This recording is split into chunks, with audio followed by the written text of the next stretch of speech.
expression clam up from the story of the clams. Yeah.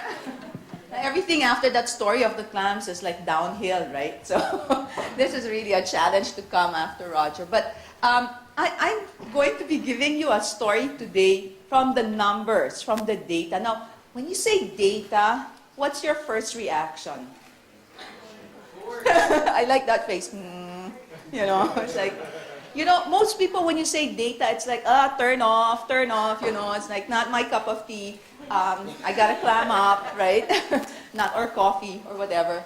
But the numbers actually also tell you a story, you know. Maybe a little different from the animals and the clams, but there are stories to the numbers. So what I'm going to do in the next like 10 minutes is just take you through 15 years of prevention work and share with you what the numbers are telling us. So I'm going to ask you to imagine that we are back in the 1990s, you know, late in the 1990s, and we're going to talk first about tobacco use. What has happened in the 15 years for tobacco use here in Guam? And if you were to imagine, back in 1997, we take 10 high school kids, any random 10 high school kids in Guam in 1997, and there they are, half of them would have been smokers. Half. All right? And we've been monitoring this through some of the surveys, so we have some data over time. And in 1999, what do you think happened to that number? Did the percentage of smoking youth go up or down? What do you think? Up? Down? Change? No change? Well, okay. Somebody has to hit the down. Okay, it actually went down. So in 1997, 5 out of 10 kids were smoking. In 2 years, 99. If you took 10 kids at that year, it was now 4 out of 10 kids who were smoking. And then in 2003, what do you think happened? Up, down? By how much? 10%? 4? Can you hit the down button? Down again. So now you took 10 kids in 2003, and now instead of 5, not 4, but only 3 were smoking. All right? 2007, can you hit the down button? Now it's just 2.5 kids. Kind of hard to imagine a half a kid, but.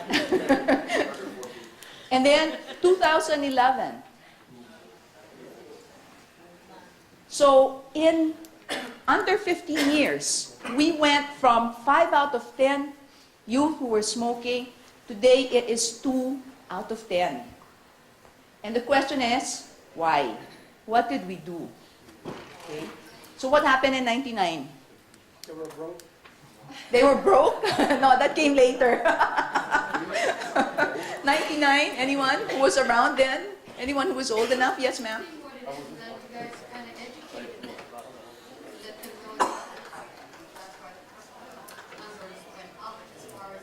That's them. Can I ask, who has been in prevention since like way back, like 70s, 80s? Anyone here in this room? Okay, Gail. Gail, can I ask you, when did you start educating kids about tobacco use? 1873. So in the 80s, we started educating in the 80s. So, because that is a good response, but it's a response I think that we need to think about really hard. So we've actually been educating since the 80s. And if I actually show you the data before 97, the rates were slightly higher. So in fact, we had about 10 years of education, and yet when we got to 97, it was 5 out of 10 still smoking. So education was there, and we continue to educate today. I think that's pretty true across the board. Education has always been there, but it had to be a little bit more than education. So what happened in 99? No, I'm sorry to say, not yet. You're a little early. That's a good thought for later on. But it wasn't the price. Sir? I think, do you think I remember the moment, one was the labeling of the hazard of the cigarette and also the low connotation that no kid can buy cigarettes That's it. until you're Absolutely. 1999 was when we started, when we had that law where it became illegal to provide tobacco to anyone under the age of 18. And that's also known as what law? Does anyone know? Not yet. But you're absolutely right. That's SINAR. It was the SINAR law. Can just hit that down. And that was when youth tobacco sales became regulated. And so when that happened, we saw that drop from 5 out of 10 to 4 out of 10. Then in 2003, what happened? This is where you come in. Price went up. The price went up. Because before 2003, the tax on a pack of cigarettes was how much? Anyone know? Before 2003, how much tax did we put on a pack of cigarettes? No, not yet. Lower.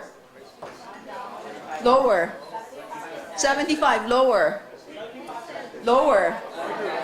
40 cents, lower. 15 cents, lower.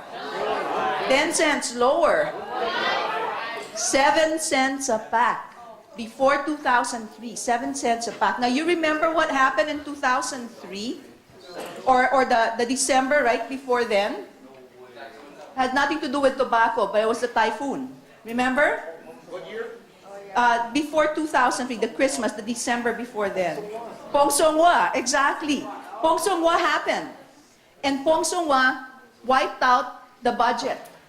And so we had to raise money somehow. And so what the legislature did was they raised taxes on tobacco and alcohol to help fund the reconstruction. So in 2003, we went from 7 cents a pack, we went to how much?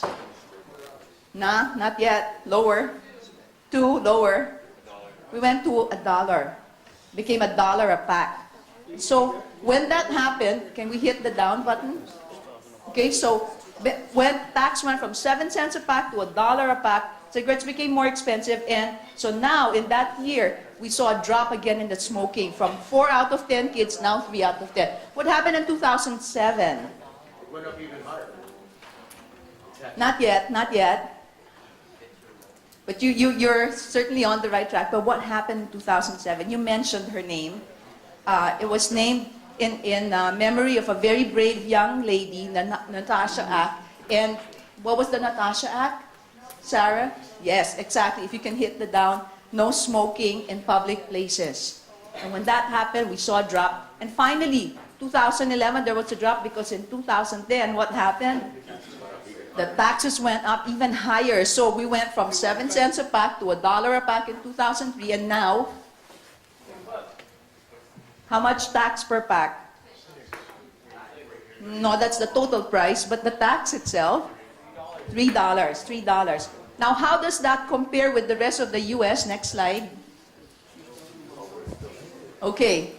And there's Guam. We're too small, so they just have us in the box. But there's Guam right there. And you can see the tax per pack in all the other states. There are 6 states that have a tax that is higher than Guam. But we are number 7. I'm proud to say we are up there. The highest tax that you see is for New York. Let me see if I can find, where is New York up here? And New York has a tax of $4.35 per pack. So you can see New York, there you go, $4.35 per pack. And we are at $3 per pack. There's 6 states above us, but we're not doing too badly. Of course, if I tell you how much is our pack of Marlboro today? It's about $6, $7, right? That pack in New York is how much? 10? No, higher.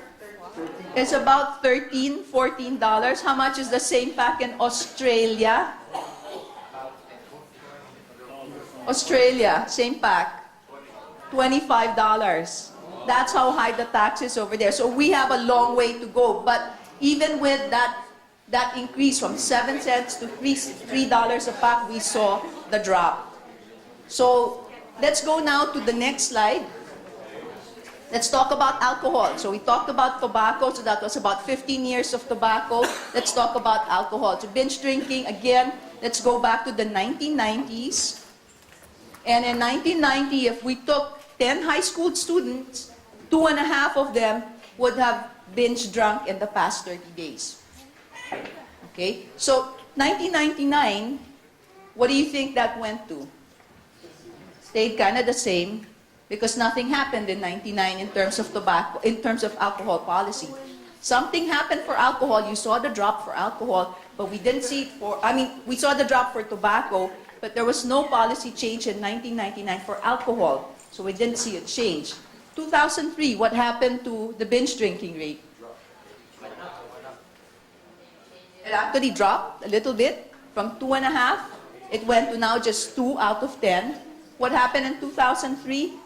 Remember Pong Songwa, that December before then? And so what happened? They raised taxes on tobacco and alcohol. They raised taxes on alcohol, 2003, and we see that drop. 2007, what do you think happened? No change. 2007, we had the policy change for tobacco, the Natasha Act, to make places smoke-free, but there was no policy for alcohol. And so the alcohol rate, the binge drinking rate didn't change. In 2011, what do you think happened? Went down. Next slide. Yeah. It went down, 1.5. Why was that? Absolutely. Absolutely. The drinking age, went from 18 to 21. And so this is like 15 years again of prevention work in alcohol prevention. And what we're seeing here is like what we see in tobacco. Every year there was a policy change, a good policy, you see the drop. For the years where you don't have policy changes, there's no change. Next slide.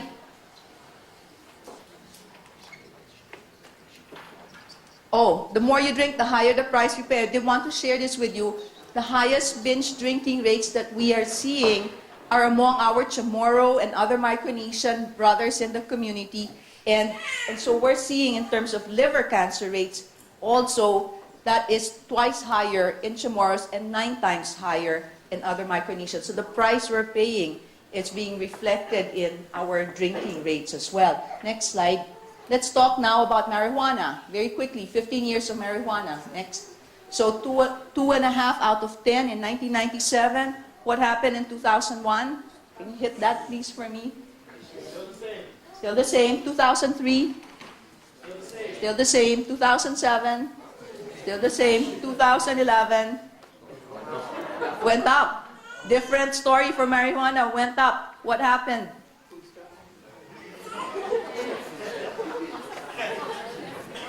What happened in 2011? They couldn't afford the beer, so they went to marijuana. I think here what you're seeing is there was no policy change. There was no policy change. And so we don't see the same trends that we saw with tobacco and alcohol. And I think this is important to think about because, as you know, the marijuana legalization bill is going to be put to referendum pretty soon. So it's something we need to think about. But let's move on. Finally, the last data story is on suicide. Next slide. And this now, if we look at for every 100,000 people in Guam, for the year 2006, that's how many died of suicide. All right. 2008, can we see that? 2008. 2010. Okay. 2011. And 2012. Right. So it was going up, going up, going up, and then it went down in 2012. What happened? Awareness. Can we hit that one, please? Focus on life. Remember? The awareness campaign, the outreach campaign, the capacity building started in 2009. And how many people were trained in suicide intervention? Can we just keep hitting that? In 2009, 53 people. Next. 2010, 404 people. 2011, 754 people. 2012, 447 people. So the numbers trained kept going up. We saw that drop in 2011. So our numbers talk to us. They also tell us a story. And I think it's important to know what stories the numbers are telling us because the numbers can tell us if what we're doing is having an impact or not. right? So next slide.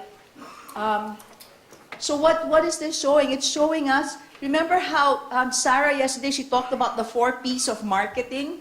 Do you remember the 4 P's of marketing? What were they?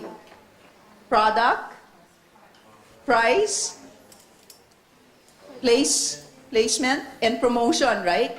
Well, we also have what we call the P's of prevention. And one of them is policy. I think we saw that in the numbers for tobacco and alcohol. Where we had good policies, we saw drops in consumption.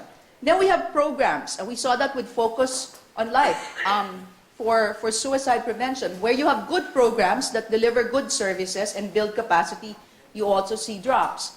And practices, good practices.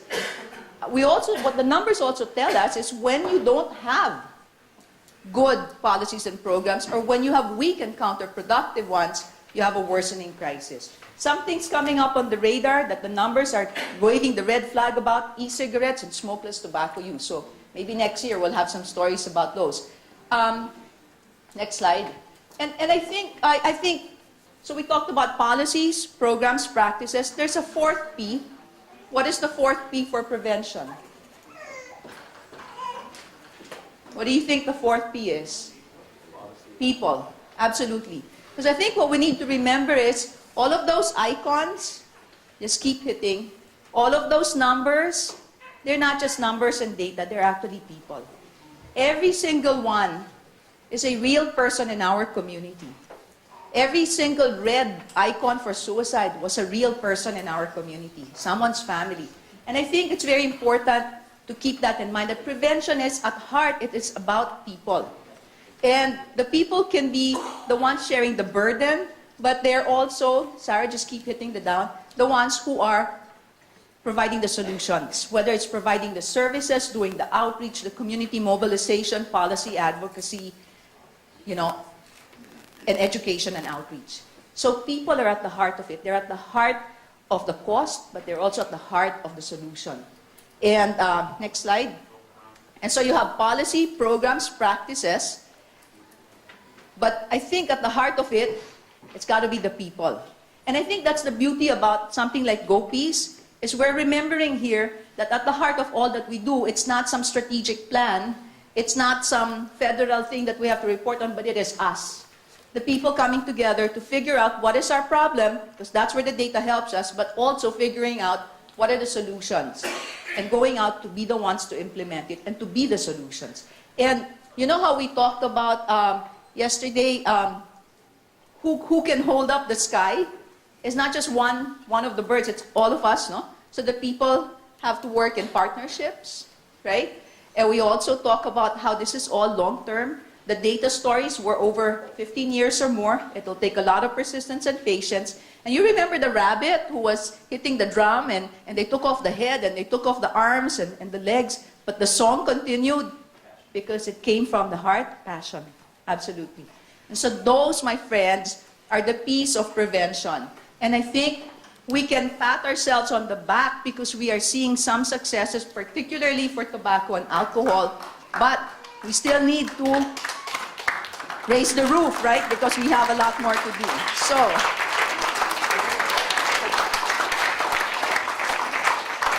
So I do want you all to raise your right hand. Raise your right hand. I want you to pat yourselves because you have done your share for the solutions. And then raise your right hand again and pat the shoulder of the person next to you because we do have to encourage each other, right? This is part of prevention. We need to work together, encourage each other. So the last slide, I did want to acknowledge this work, prevention works, but we have to have all those P's.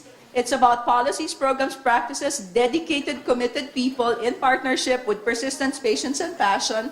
And I do want to acknowledge that the data stories come from the very serious, very sober, conservative, formal people from the Guam Epidemiological Outcomes Workgroup, some of who are in this room. And with that, we will end and say thank you to all of you.